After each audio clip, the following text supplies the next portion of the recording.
Hello दोस्तों, कैसे हैं आप सब। स्वागत है आप सभी का फिजिक्स बाय मास चैनल पर। बच्चों, हम लोग HCV सर द्वारा लिखी गई कॉन्सेप्ट ऑफ फिजिक्स बुक की पढ़ाई कर रहे हैं, जिसमें आज हम chapter 5 Newton's laws of motion के आखिरी आर्टिकल इनर्शिया पर बात करेंगे। इनर्शिया, बेटा, ये आपने नाम सिमिलरली पहले भी सुना था जब आपने फर्स्ट लॉ की बात की थी। वहां पर इनर्शियल फ्रेम वर्ड यूज हुआ था। डायरेक्टली इनर्शिया क्या होता है ये पहले हमें नहीं समझाया गया। एक बात आपको बताना चाहता हूं, इनर्शिया शब्द का यूज न्यूटन ने अपनी किताबों में किया है। जब न्यूटन्स लॉ एक्सप्लेन किए गए वहां पर इनर्शिया शब्द का यूज हुआ, बट सबसे पहले किसी ने अगर इनर्शिया बोला, डेट वॉज गैलीलियो गैलीली। उन्होंने सबसे पहले कॉन्सेप्ट ऑफ इनर्शिया डिफाइन किया था। कैसे किया गया, व्हाट इज इनर्शिया, उसकी बात हम करने वाले हैं।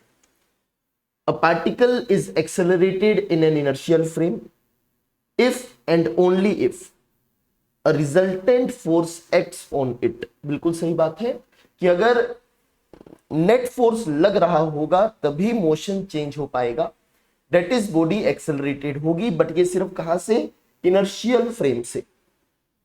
Loosely speaking, the particle does not change its state of rest or of uniform motion along a straight line unless it is forced to do this. जब तक फोर्स नहीं लगेगा तब तक स्टेट ऑफ मोशन चेंज नहीं होगा।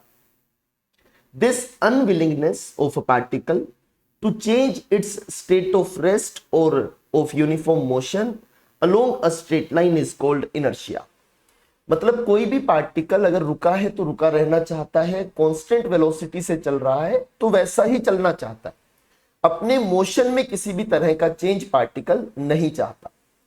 तो इसी ना चाहने को क्या नाम दिया गया, इनर्शिया।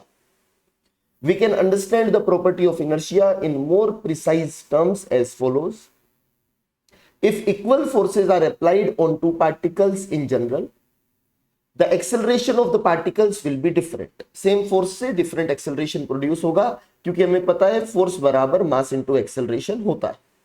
अगर फोर्स अलग अलग है या फोर्स अगर सेम है पर मास अगर अलग हो जाएगा तो acceleration will be different.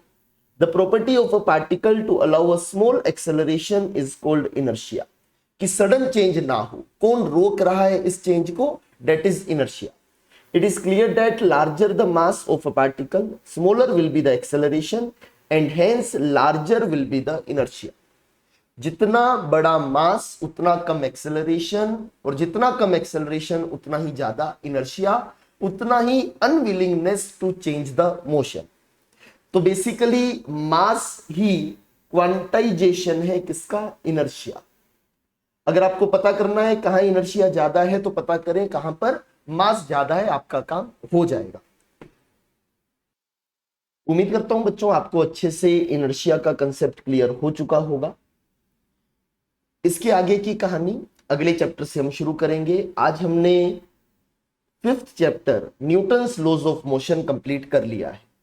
Now I request to all of you, आप सभी लोग जल्दी से सारे worked out examples, then objective 1, उसके बाद में ऑब्जेक्टिव 2 और लास्ट में एक्सरसाइज सोल्व करना स्टार्ट करते हैं।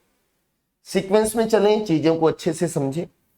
मैं बेटा आपके लिए हर मंडे एंड थर्सडे सॉल्यूशंस लेकर आ रहा हूं HCV के। आप लोग अच्छे से पढ़ाई करते रहें। कहीं भी अगर आपको डाउट आए तो कमेंट सेक्शन के थ्रू आप हमें रीच आउट कर सकते हैं और अपने डाउट्स पूछ सकते हैं। Thank you very much. जय हिंद, जय भारत।